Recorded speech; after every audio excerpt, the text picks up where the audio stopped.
Olá, sejam muito bem-vindos a mais um vídeo aqui no canal. Eu sou a Tainara Leskizinski e para a resenha dessa semana eu trouxe um dos livros mais famosos de todos os tempos, eu acho, e também um dos mais repletos de ironia, sátira, sarcasmo, deboche, enfim. Vamos falar hoje sobre o livro A Revolução dos Bichos, do grandioso autor George Orwell. E eu digo pra vocês, o George Orwell, ele é tudo isso que o pessoal fala realmente, ele é incrível. Eu já li o livro 1984 dele, inclusive já resenhei aqui no canal e vou deixar o link ali na descrição, caso vocês queiram conhecer melhor. Mas eu acredito que aquele é o livro mais famoso dele, embora esse aqui também seja. Enfim, os dois são muito famosos, realmente são dois livros que têm um destaque imenso, não só dentro da obra dele de forma geral, mas dentro da literatura. Eu li esse livro no ano passado, mais precisamente no início de março ou final de fevereiro, algo assim.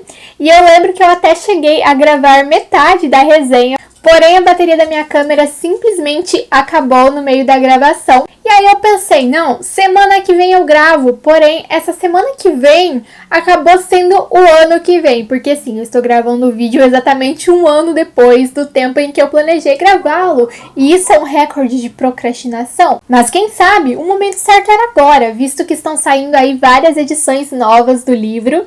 Isso porque a obra do George Orwell vai entrar em domínio público, ou seja, não vai mais acontecer de apenas uma editora ter os direitos sobre a publicação dos livros. Aqui no Brasil, se eu não me engano, a Companhia das Letras tinha a detenção tanto de 1984 quanto da Revolução dos Bichos. E agora, então, várias editoras estão aí publicando com várias capas, ilustrações bem diferentes, bem bonitas, e até mesmo nomes novos, porque o nome original em inglês, né, o idioma original do livro, era Animal Farm, que seria algo como a fazenda dos animais, mas em português foi ali repensado para a Revolução dos Bichos. No entanto, agora eu vi que algumas editoras estão optando por manter a fazenda dos animais mesmo como o nome original proposto pelo autor, não é mesmo?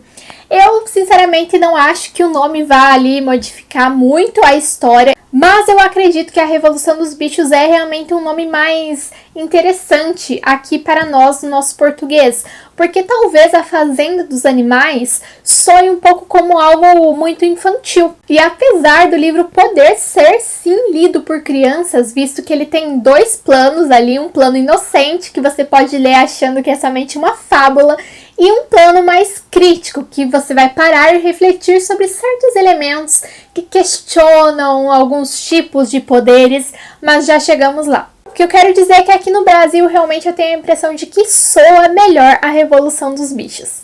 Porque a palavra revolução é uma palavra assim mais com ação mesmo, né? Literalmente é uma palavra que tem a ver ali com o que esses animais fazem, porque esses animais não são assim totalmente inocentes. Não são todos fofos e ingênuos. Bom, esse livro foi lançado em agosto de 1945 e é até clichê, mas realmente ele é muito atual, apesar de ter sido lançado há tanto tempo. E uma curiosidade que eu acho interessante mencionar, porque pouca gente sabe, não é muito assim divulgado, é que George Orwell, na verdade, é um pseudônimo. O nome do autor seria Eric Arthur Blair, bem diferente, não é mesmo, do que a gente imaginava. E ele usou esse pseudônimo aí em grande parte da sua obra. Porém, hoje em dia, se alguém mencionasse esse nome dele, eu acredito que um ou outro talvez soubesse, mas a maioria iria dizer que nunca leu nem nunca ouviu falar. O George Orwell, ele tem esse caráter muito crítico, então a leitura dos livros dele, pelo menos na minha experiência, foi da seguinte forma. Quando eu li 1984, que é um livro bem grande, ele deve ter em torno de 400 páginas mais ou menos, assim, teve partes do livro que não iam de jeito nenhum, e teve outras que fluíam e que eu me divertia e que de repente eu ficava com raiva. Ele realmente tem esse potencial de mexer com os sentimentos, com as emoções dos seus leitores. Muitas vezes pelo ódio, é verdade. O que aconteceu também ali na Fazenda dos Animais, em A Revolução dos Bichos, como você preferir chamar, Porém, como a Revolução dos Bichos é um livro bem curtinho, tem somente 100 páginas, eu consegui ler ele de forma muito mais rápida do que o 1984, que eu demorei bastante. 1984 é um livro também muito importante, né? Vocês já devem ter ouvido falar que o Big Brother, esse programa tão famoso aqui no Brasil e também em outros países, teve origem a partir do livro do George Orwell, 1984, onde nós tínhamos esse grande irmão que era quem vigiava tudo e a todos 24 horas por dia. E na Revolução dos Bichos nós vamos ter então a ideia central de que todo mundo apresenta um discurso muito bom, um discurso de agrupar a todos, de fazer com que todos trabalhem juntos, de que haja uma união da equipe, do grupo. Porém, na hora que essa pessoa e seus aliados centrais dessa ideia sobem ao poder, esse poder acaba subindo a cabeça deles, independentemente de quais ideias eles tinham. Eles se tornam outras pessoas, nesse caso, outros animais, porque o poder modifica o indivíduo. Então, é aquele ditado, né? Quer conhecer uma pessoa de verdade, dê poder a ela. E aqui nesse livro nós podemos ver isso claramente. Qual que é a premissa do livro? Bom, nós temos ali uma fazenda de animais, e essa fazenda se chama Granja dos Solares, se eu não estou enganada. E aí o que acontece? Os animais trabalham muito para um homem, né? O dono da fazenda. E em determinado momento, os porcos, que são considerados animais inteligentíssimos, eles veem que eles estão trabalhando demais para os homens e estão recebendo muito pouco. E aí eles decidem armar uma revolução.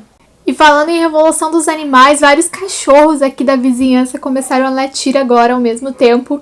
Eu acho que é uma forma de revolução contra o meu vídeo, só pode ser.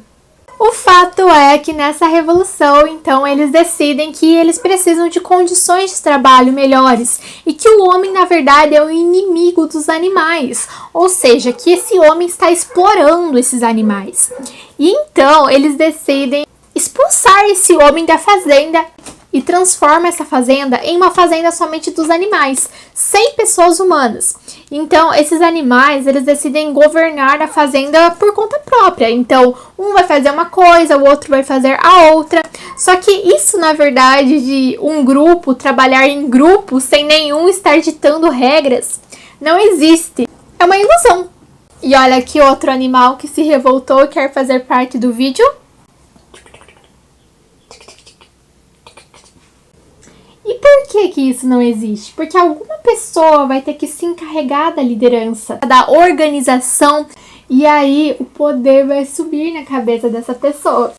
Mas isso é só a ideia inicial ali do livro. Várias coisas se desenrolam, várias situações que eu não vou nem entrar em questão para não dar spoiler, porque o livro é super curto. Inclusive, ele é considerado um conto por alguns, um romance por outros, até mesmo fábula, né? Visto que os animais falam, os animais têm voz nessa história. Mas eu penso ali que o conto talvez seria a terminologia mais adequada nesse sentido, mesmo sendo um pouco longo para um conto, né? Mas é bem comum que os contos sejam longos em língua inglesa. Para nós aqui em português pode soar um pouco estranho mesmo, porque nós estamos acostumados a ler contos de 3, 5 páginas, assim, dificilmente um conto tão longo. E nessa história, então, quem vai tomar essa posição de liderança é um porco que se chama Napoleão Bonaparte.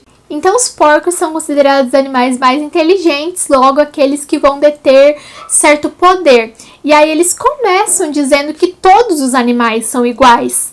Mas, de repente, eles modificam essa frase para todos os animais são iguais. Mas, alguns são mais iguais que outros. Ou seja, de repente nem todo mundo é igual. E aí as verdades que eles construíram no início da sua campanha, digamos assim, né, naquele momento de proposta para o grupo, vão sendo modificadas no decorrer da história. E é muito interessante, porque o George Orwell traz isso de uma forma que ele mostra que as pessoas, o eleitorado, ele realmente esquece das promessas e ele não vê a mudança, e ele não vê essa tirania. Então há um apagamento da memória coletiva por meio desse discurso político. Eles criam a canção Bichos da Inglaterra, que era a canção da Revolução. Eles criam toda atmosfera de mudança, mas aí fica o questionamento, será que algo realmente mudou?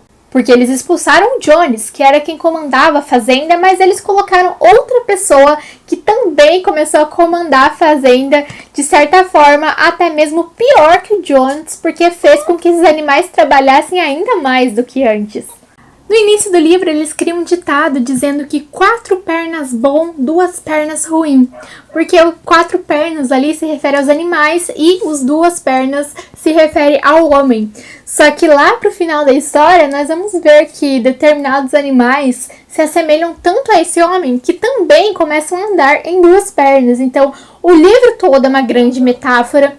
E isso é interessante porque pessoas, grupos de diferentes ideologias, diferentes partidos, pegaram essa história e adaptaram à sua forma de leitura. Sempre cada grupo dizendo que essa história questionava o trabalho dos seus grupos adversários. Enquanto, na minha opinião, essa história, claro, ela pode se adaptar mais a um grupo do que ao outro, é claro, mas eu acredito que ela critica a política de forma geral. Bom, pessoal, essa foi a resenha de hoje. Eu espero que vocês tenham gostado. Caso tenham gostado, não esqueçam de se inscrever no canal se ainda não forem inscritos. E se chegaram até aqui, por favor, curtam o vídeo, comentem aí pra mim se vocês já leram esse livro, se sim, o que acharam, se já leram 1984, qual é o seu livro favorito do autor. Vamos conversar um pouco sobre as ideias desse livro aqui nos comentários. E caso você tenha interesse também em adquirir o livro, eu deixo sempre na descrição o link. E falando um pouco sobre as novas edições, eu gostei muito da edição da Antofágica. Então, eles sempre têm essa preocupação com a ilustração, com esse design, a estética, são sempre livros incríveis. Tem a edição mais tradicional ali da Companhia das Letras, que também é ótima a tradução. A gente sabe que na Companhia das Letras a gente também pode confiar. Gostei muito da edição da Biblioteca Azul também. E para quem quiser mesmo ler, para conhecer mais por cima, quer ter uma edição, mas não quer pagar caro, ainda um box, que se eu não me engano está somente R$34. É um box que tem tanto a Revolução dos Bichos quanto 1984 e é lá da Pandorga Editora. Eu vou deixar o link aqui na descrição. Da editora Príncipes também temos livros assim que tem uma qualidade um pouco menor, mas que o preço é muito mais acessível. Então fica aí ao seu critério, aquilo que atende melhor às suas necessidades.